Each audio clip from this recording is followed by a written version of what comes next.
Good afternoon. Today I'm going to be reviewing the Moles & Co 528S2. This watch will be available from molesandco.com on pre-order from the 23rd of October for £1,350 British pounds, which is 20% off the retail £1,650 respectively. £1,350 British pounds is €1,548 respectively.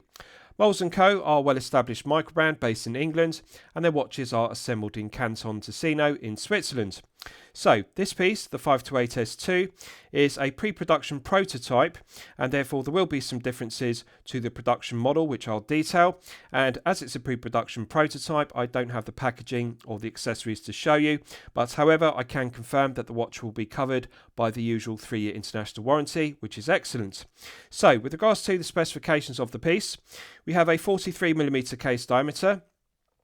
We have a lug-to-lug measurement of 38.7mm, a thickness of 9mm, and a lug width of 20mm. The 528S2 will be available on 2 strap options. This FKM floor rubber strap, which is made by Deluxe for Moles & Co, and alternatively an Epsom leather strap, which unfortunately I don't have to show you because at the time of this review it is still under development. But however, I'll detail the Deluxe FKM floor rubber strap you see fitted to the piece. So it tapers from 20mm at the lugs down to the spring-loaded butterfly clasp. Now, as this is a pre-production prototype, the Deluxe clasp is not signed, it's sterile, and normally I'd be critical of this because of the price point, £1,350, which is €1,548 respectively. But however, I understand from Moles & Co that the production models of this 528S2 are going to have a signed butterfly clasp. So on the exterior, it will be engraved with Moles & Co, their logo, and the internals, I'll show you. Inside you can see it is engraved with high definition engraving with Deluxe 16mm 316L. But this is on the pre-production prototype clasp. The production models will have Deluxe for Moles & Co engraved, which of course will be very aesthetically pleasing. But nonetheless, we'll look at the quality of the finishing. So solid 316L grade stainless steel spring-loaded butterfly clasp. Brass satin finish is flawless, beautiful lustre to it. Nice large mirror bevels on the top edge, lower edge and the flanks, which mark the transitions. The flanks are mirror polished to a flawless standard, and we have 2 micro adjustment holes on the 6 and the 12 o'clock side of the spring-loaded butterfly clasp. Correctly proportioned, nice curvature to it. This will fit from a 5-inch wrist size up to a maximum 9-inch wrist size, and I'll detail that because you can size the strap yourself by cutting it to length both on the 6 and the 12 o'clock sides of the FKM floor rubber strap respectively. So correctly proportioned, and I'm confident that the lugs are going to do a good job of engraving the Moles & Co text logo externally and also internally as I've detailed. With regards to the rest of the specification, we have a double dome sapphire crystal with 6 layers of AR coating, and the 6 layers of AR coating are on the underside rather than on the underside and top side of the crystal. Excellent clarity. When you view the crystal straight on, it has perfect clarity, and one can see the skeletonized hands are mirror polished to a flawless standard. They are rhodium plated to perfection. The applied indices at 12, 9, 6 and 3 are also correctly proportioned, and it gives the piece a real Art Deco aesthetic. Also like the sector dial with the black lines, and also the Moles & Co text logo, which is sighted between 8 and 9 o'clock respectively on the sector dial. The dial is my favourite aspect of the piece. It's got a copper tone to it, which is metallic, and it's got a nice cognac tone to it. It's sunray finished rather than being glossy enamel or alternatively matte finished, and I really like it. So I like the way it changes from a copper tone to a metallic cognac tone. It really gives the piece an Art Deco aesthetic. The case has a beautiful tonneau case shape, and it's mirror polished on the top side, underside and flanks to a flawless standard. To put this into perspective, quality of the mirror polishing to the head of the piece is high tier level. So to remind you, mid tier is €500 to €5,000, which this sits between because it is €1,548 respectively. But the quality of the mirror polishing to the case is high tier level, so it's €10,000 plus level. With mid-tier pieces like this from microbrands, when they're Smiths made, the first area I look at with a mirror polished head of the piece is in between the lugs, because often mid-tier brands and mid-tier microbrands with Swiss made pieces, They often use in between the lugs as a production cost cutting measure in order to maximise profit margin per piece. So for example, they will simply brush satin finish, alternatively just mill in between the lugs. They'll machine it, but they won't mirror polish it, because mirror polishing internally in between the lugs adds significant production time and therefore increases production costs per piece, therefore diminishes profit margin per piece. But I want to give credit where credit's due with Moulds & Co, because this 528S2 is mirror polished in between the lugs internally to the exact same standard as the top of the tonneau case and the flanks of the case, and also the underside and the case back. Absolutely flawless mirror polishing throughout. It reminds me of Grand Seiko Zaratsu level polishing, which really is some of the best I've seen. So excellent. Art Deco style rectangular case, tonneau case, nice curvature to the double dome sapphire crystal, and the 6 layers of AR coating on the underside do an outstanding job of reducing the glare and the highly reflective nature of the skeletonized rhodium plated hands and the silver mirror polished rhodium plated 12, 9, 6 and 3 Arabic numerals. Perfect symmetry to the dial because we have no date complication. So what's different between the 528 S1 and the 528 S2 prototype we're looking at? Well, the main notable difference between the S1 and S2 versions of the 528 is the movement change. This movement has been upgraded to the Ledoux Perret caliber D100 manual wind, which is Swiss made and it's been in service since 2023. The main benefit of this D100 is that it is thinner because it isn't an automatic, it doesn't have a rotor, it's a manual wind caliber, and that means this piece has now been slimmed down to a very thin 9mm stick. And bear in mind it's got a curved double dome sapphire crystal and tonneau case. 9mm of thickness is very impressive, and it also has an exhibition case back, which we'll look at. The FKM floor rubber strap is incredibly soft and supple, and the lugs have a reputation for making high quality straps, and I'm pleased to see that Moulds & Co are using the lugs to make their straps and also their spring-loaded butterfly clasps, which are going to be signed as I've detailed. So FKM floor rubber really is a compromise. So to remind you and clarify, I've detailed this in my previous reviews, but for the benefit of those of you that have not seen it, I will explain why I say it's a compromise. At the top end of the spectrum with regards to rubber straps, we have natural rubber and also NBR. NBR stands for nitrile butadiene rubber.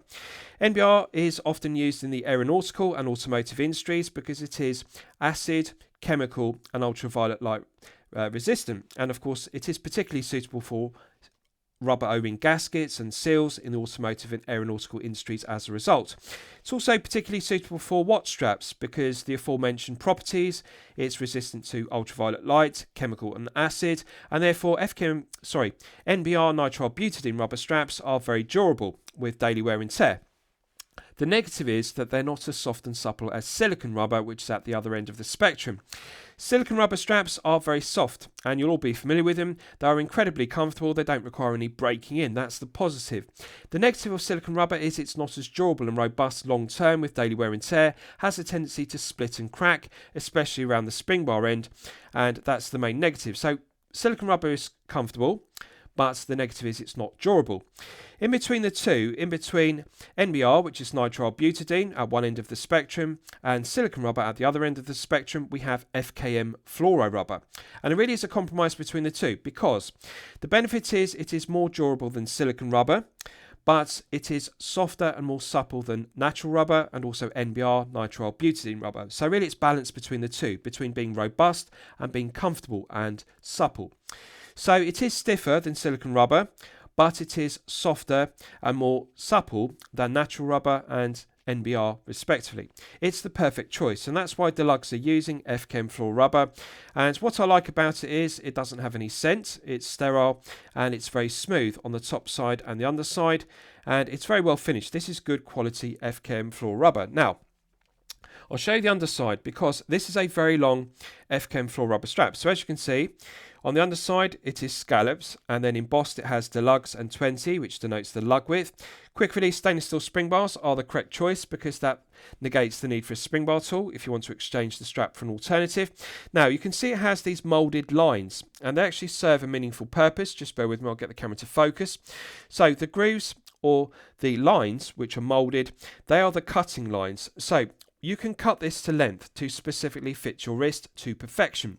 And as you can see, there are corresponding holes through the flanks, and these match the lines. So when you cut it to length, you can put the spring bar in one of the holes. Now this will fit a minimum 5-inch wrist size up to a maximum 9-inch wrist size. Plenty of adjustment on the 6 o'clock side, plenty of adjustment on the 12 o'clock side respectively, so therefore you can get the clasp centralised, and also you can cut it to your wrist size specifically. Other side is exactly the same, so we've got deluxe on one side, and then on the other side we have the same deluxe and 20mm, and also the grooves with the holes. So plenty of length on the strap. Now, in addition to that, we also have 2 micro adjustment holes in the flanks of the spring-loaded butterfly clasp, so you can fine-tune the length, rather like a half link in a bracelet, by moving the spring bar from the outer position to the inner position to fine-tune it. If you cut it to length and you find that, for example, it's slightly too tight, you can adjust it by moving the spring bar out in the holes in the flanks. So very good attention to detail. In terms of finishing to the spring-loaded butterfly clasp, it's finished to perfection. Flawless brass satin finishing to the top side, underside and flanks. Beautiful lustre to it. No sharp edges to the undercuts. Nice curvature for a 6 to 7 inch wrist and a 7 to 8 inch wrist respectively. No sharp corners to the inner corners. And the pins are friction interference fit. It's got leaf springs, and as you can see, the left hand portion snaps shut with a nice spring loaded positive click, and the right hand portion also snaps shut with a spring-loaded nice positive click. So both the left and the right hand portions pull together with the leaf spring tension and opens freely with minimal resistance. So I like the way it's got this snapping action. When you close it, it clicks shut with a nice positive click, and the other portion closes with a nice positive click. It's rather like a magnetic attraction. That's the feeling of the spring-loaded leaf spring. Now, I really like it because it closes up with a minimal gap, and the mirror polished bevels around the edges, they deburr it, which is good, but they also look very aesthetically pleasing. And when this is signed with the production models with Moles & Co.'s text logo, this is going to look very high quality. It's very good. Very well finished. Let's check the hinge pins. Left hand hinge pin articulates freely, doesn't feel stiff or kink, doesn't have excess play. Left hand inner hinge pin articulates freely, doesn't feel stiff or kink, albeit it is spring loaded with this stainless steel leaf spring, but doesn't have excess play, feels nice and tight. Right hand inner hinge pin articulate, just bear with me, I'll get the camera to focus on it so you can see it. Left hand inner hinge pin articulates freely, doesn't feel stiff or kink, but again it's spring loaded, so it snaps shut with a nice positive click. Doesn't have excess play in any direction. Finally, right hand outer hinge pin, which of course is a spring bar, as per the left hand portion, articulates freely, doesn't feel stiff or kink, doesn't have excess play.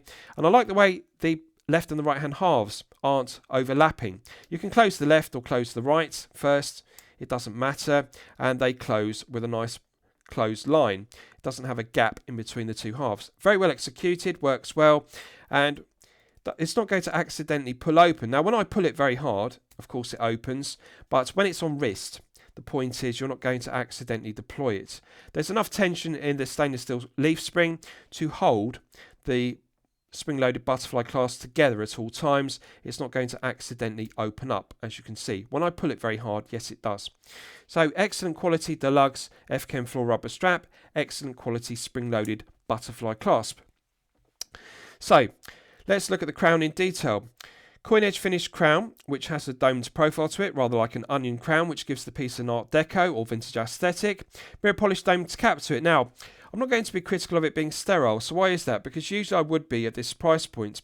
The reason is Moles & Co. is not going to fit on that diameter of onion crown or coin edge crown. It's not going to be easy to engrave it or emboss it with high definition engraving to make it legible. Moles & Co. do not have an emblem, they just use the text logo, and of course that's not going to fit realistically on a crown of this diameter. Therefore I think it's acceptable to have a sterile crown, and of course it does give the piece a dress watch, daily wear piece aesthetic. I think it's acceptable. Nice domed profile to it, rather like a fluted onion crown, vintage aesthetic. It's coin edge finished and no sharp edges to the coin edge teeth, although it is grippy and tactile. So this is powered by the Le Jeu Perret caliber D100 manual wind, and so therefore in its closed position one can manually wind the D100 to its maximum 50-hour power reserve. 50 hours is very strong specification for a manual wind caliber, and that's something I like about it, because had they used an automatic like the S1, this would only have 38 or 41 hours power reserve, for example, with the SW100-B.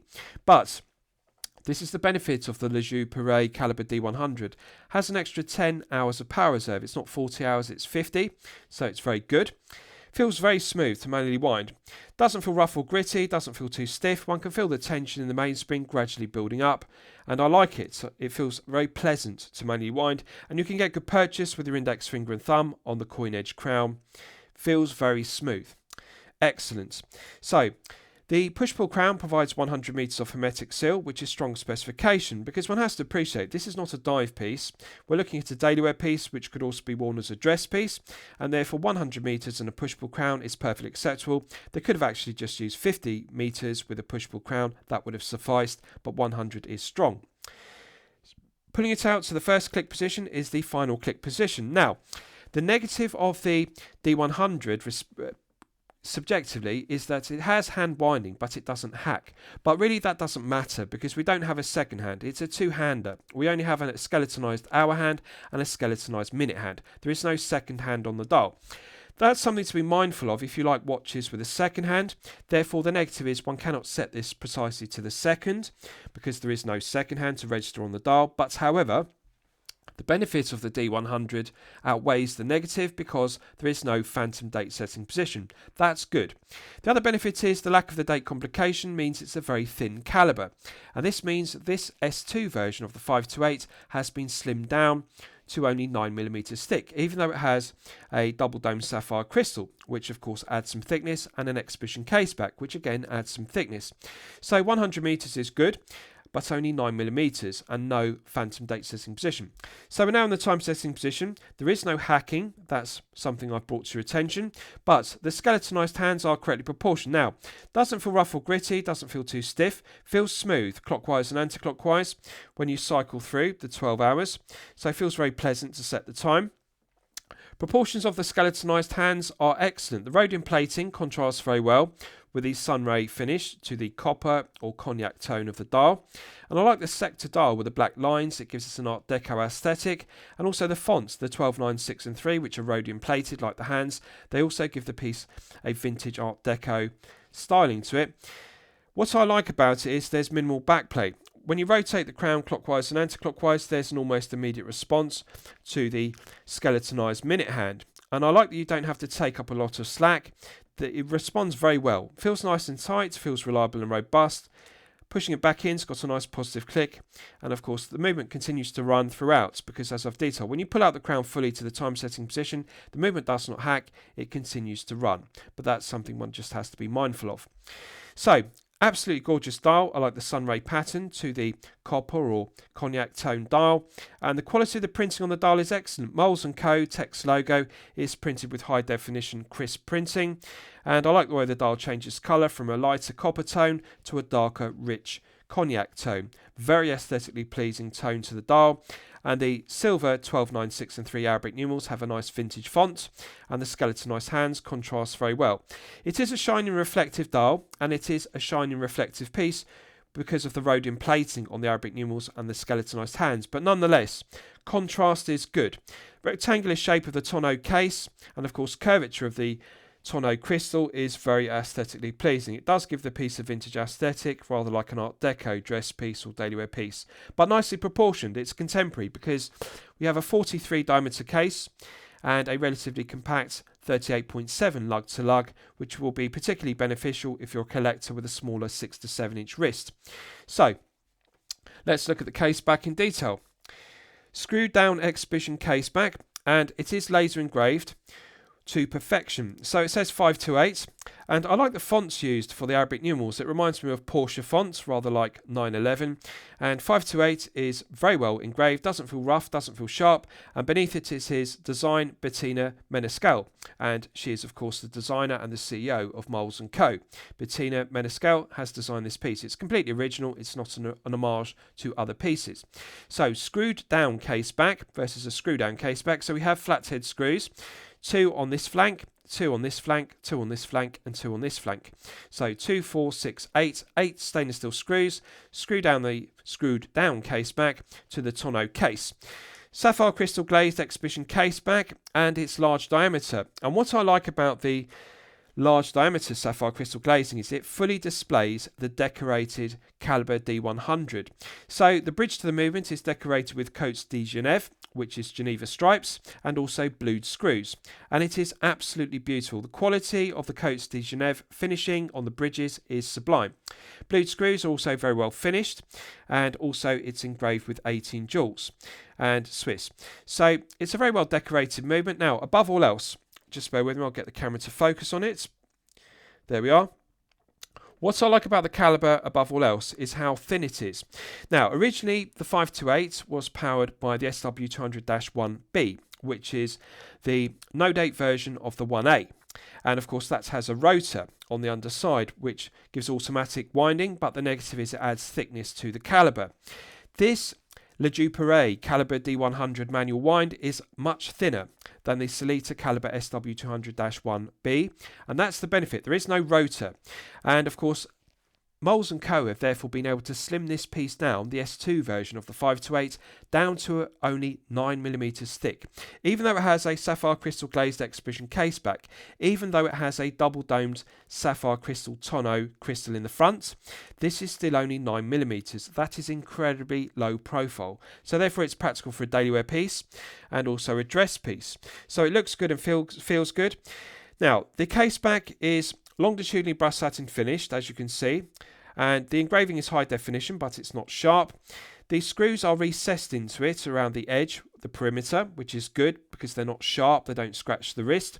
The bevels on the edge, the perimeter of the rectangle tonneau caseback, are mirror polished to perfection, so no sharp edges, no burrs, doesn't have sharp corners, very flat and low profile. Just look how flat the exhibition caseback is. This is one of the flattest exhibition casebacks I've ever seen, and 100 meters of hermetic seal is very strong. They could have used the production cost cutting measure of a pressed on caseback with 50 meters of hermetic seal in order to cut production costs per piece and therefore maximize profit margin per piece. But credit where credit's due. Moles & Co haven't done this with the S2. They haven't used the pressed on caseback with 50 meters. This is a screwed down caseback with 8 flathead screws, and it is 100 meters. Beautiful job of displaying the Le Duperret caliber D100. I love the Cotes de Genève or Geneva stripes on the main plate and also the blued screws. It adds interest to the caliber, and it's a very well finished Le Duperret caliber. Very low profile, very aesthetically pleasing. 50 hours of power reserve is very strong. Right, so I'll give you a wrist shot and you can see how it fits on my 8-inch wrist. Now just bear with me, I'm going to remove my Concord 40. Now, I haven't cut this F-Chem floor rubber strap to length because I want to show you that it is a very long strap, and this will be particularly beneficial if you have a very large wrist size. So as you can see, it's incredibly long. Even with my large 8-inch wrist, I can easily slide 2 fingers beneath it, and you can see plenty of length. This would actually fit over a 9-inch wrist size, so it is very long. On a positive note, on the 6 o'clock side, you can see there are enough holes and enough grooves moulded into it to cut this down on the 6 o'clock side and also cut this down on the 12 o'clock side to fit a minimum 5-inch wrist size. So plenty of length on it, no concerns whatsoever. If you have a very large wrist of even 9 inches plus, there is enough length on the 6 and the 12 o'clock side. Plenty of grooves in it to cut it down symmetrically, so you can remove the same amount of length from the 6 and the 12 side because of the grooves which are moulded into the underside. You can use a very sharp knife, or alternatively a scalpel, to cut it to length. F-Chem floor rubber is very easy to cut with a scalpel with a very neat sharp edge, and of course plenty of holes, and this stainless steel spring bar is a very snug fit in each of the holes. It's not going to accidentally come out, and of course then you can choose micro adjustment hole position 1 or 2 in the flanks on the left and the right hand portions of the spring-loaded butterfly clasp to refine the fit. So as it stands, it's very long, but I just wanted to show you that rather than cut it down, and therefore you wouldn't know the maximum is over 9 inches. So minimum 5-inch up to over 9 inches, and the taper is good. So 20mm at the lugs is the correct choice because it does have a nice tonneau case at 43. 43 does give wrist presence, but the thing that surprises me about it is it doesn't dominate the wrist as much as one would expect because it does have a tonneau shape to it. And what I like about it above all else is the tonneau shape to the crystal. It's a double dome crystal, so it's curved on the top side, curved on the underside of the tonneau crystal, but it's not too thick, rather like a box top hat crystal. So it doesn't add too 2mm thickness. It's a very thin crystal, and what I like about it is it's got this large bevel around the perimeter of the tonneau crystal. The bevel on the edge catches the light, looks very aesthetically pleasing, rather like a vintage Art Deco piece, and I really like the rectangular shape of the tonneau case, mirror polished throughout, on the top side, underside and flanks. And what I like about it is it's not slab sided, so the flanks are very compact. Just bear with me, I'll get the camera to focus. It has a short lug to lug of only 38.7, so although it is a wide piece at 43mm, it's very short and compact at 38.7 lug to lug. So even if you're a collector with a small wrist of 6 to 7 inches, you're going to enjoy the wrist presence because it's wide at 43 wide, but you'll also enjoy how compact the lug to lug is because it gives a very snug fit. The tips of the lugs don't have a large overhang, that's the point. And I think they've done the right job of this in terms of proportions. 20mm is definitely the correct lug width. The taper on the FKM floor rubber strap is aggressive. It's much thinner at the butterfly clasp end, as you can see. Now in terms of curvature, I'm just going to hold it on the wrist so you can see. This does wrap around the wrist very well.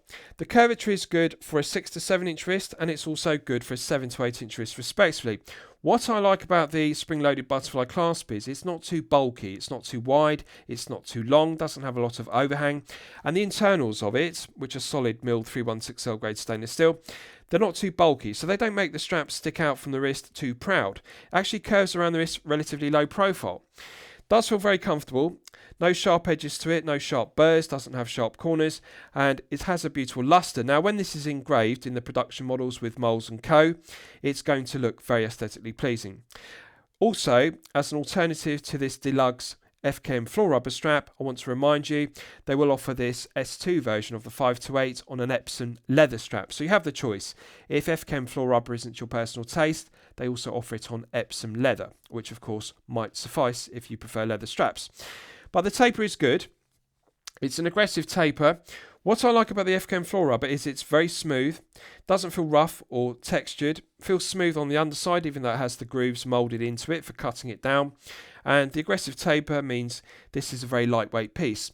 This is only 80 grams, and of course that's with a very long strap, but nonetheless, 80 grams for a 43mm tonneau case, which is very wide with a double dome sapphire crystal, is very good. It lacks heft, so comfort level and feel good factor are therefore enhanced.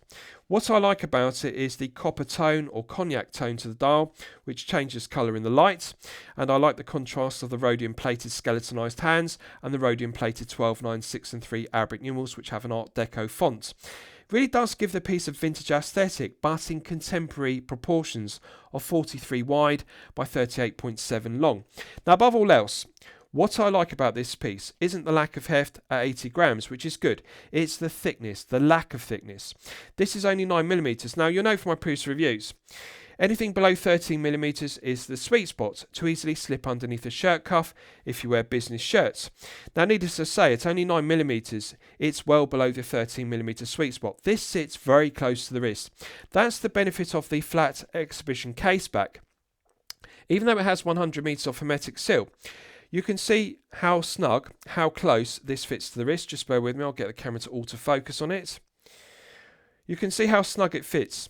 There's minimal gap underneath the case back, underneath the left hand flank, and you can see even the tips of the lugs. We don't have a large gap. So the strap runs very close to the wrist. The angular lugs also angle down around the wrist very closely, and the case back is perfectly flat. It's a very low profile case back. They have totally maximised or utilised the benefit of the D100 being a very low profile calibre. It is incredibly thin, much thinner than the S1 version of the 528, which uses the Sellita calibre SW200-1B, which is the no-date version of the 1A respectively, but it has a rotor nonetheless. So that's the main benefit of the S2. It's thinner, it's lower profile, the calibre D100 is thinner. So this enhances comfort level, enhances feel-good factor. Good looking piece. I think it would look better on a leather strap, such as the Epsom leather strap. I think this white FKM floor rubber strap clashes. It doesn't really complement the cognac or the copper tone of the Sunray dial, and if they used a darker chocolate brown or black strap, this of course would complement it. It would contrast, but of course I think it would really make the copper or cognac tone stand out. White FKM floor rubber really doesn't match or doesn't complement a metallic sunray dial. I think if this strap were black, for example, it would look better, or if it were a leather strap in chocolate brown, or alternatively black, that would enhance the piece. But it does give the piece a contemporary aesthetic nonetheless. So legibility is good. Clarity is good. AR coating is good because we've got 6 layers of AR coating on the underside, which is exceptional. And the skeletonized rhodium plated hands and Arabic numerals contrast very well. It's a shining reflective piece, but I'm not going to be critical of that because the mirror polishing on the case matches the mirror polishing to the rhodium plated hands and the rhodium plated 12, 9, 6 and 3 Arabic numerals. Sector dial is very aesthetically pleasing. I like it. It's contemporary, but with a vintage aesthetic of an Art Deco 1920s piece. So just bear with me. I'm going to put back on my Concorde 40 and I'll continue. Right, so there's no loom on the dial and hands, therefore we don't need to do a loom test. So I'll move on to discussing the movement use because it's one of my favourite aspects of the piece. So as I've detailed, to remind you, the 528S1 is powered by the Sellita Calibre SW200-1B, which is the no-date version of the SW200-1A, respectively. So it has a rotor. With the 528S2, Moles & Co. updated it to this calibre, which is the Ledoux Perret Calibre D100 manual wind, which is Swiss made, and it has been in production since 2023. So at this stage in 2025, it's a reliable, well-proven workhorse Swiss calibre. Has 18 joules, it runs at 21,600 vibrations per hour and a frequency of 3 Hz. It has hand winding, of course, because it's manual wind, no automatic rotor. The negative is subjectively, as I've detailed, it does not hack. So in the time setting position, you cannot hack the movements, but however, it's not particularly detrimental because this is a two-hander. We don't have a second hand, so you're not going to be setting the time precisely to the second. In any case, there is no second hand, but the movement doesn't hack. That's something to be mindful of if you prefer pieces to hack and set the time precisely to the second. 50-hour power reserve is the main benefit, and of course this is a level above the SW200-1B used in the predecessor, the 528S1. That had 41 hours. This has 50, so longer power reserve is beneficial, even though it doesn't have automatic winding.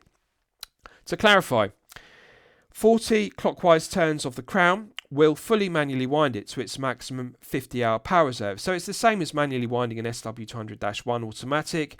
When the mainspring is fully unwound, fully exhausted, and the movement has stopped dead, 40 clockwise turns will suffice. That will fully manually wind it. 50 hours is excellent.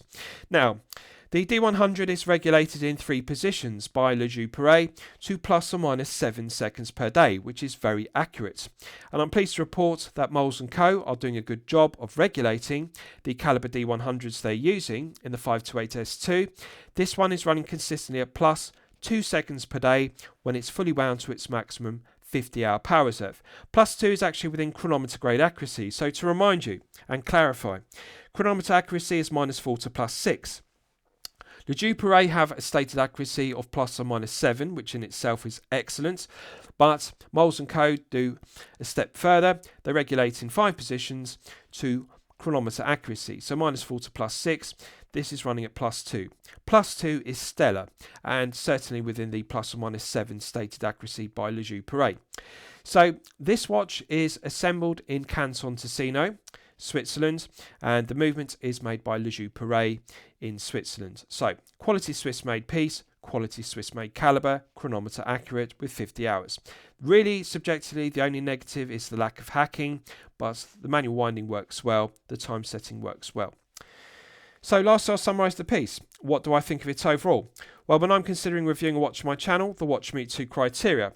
It should be both excellent quality and excellent value at the respective price points. So, to remind you, this will be available on pre-order from molesandco.com from the 23rd of October with a pre-order price of £1,350, which is 20% off the retail price of £1,650.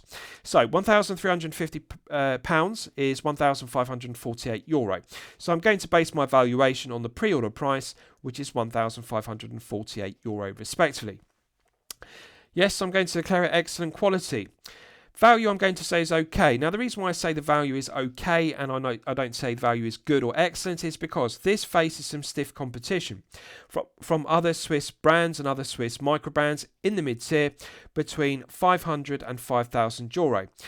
€1,548 really is a highly competitive price point in the mid-tier between 500 and 5,000, and there are other microbrands and brands making Swiss-made pieces with Swiss calibers such as the Lejeune Perret caliber D100, which is an excellent caliber.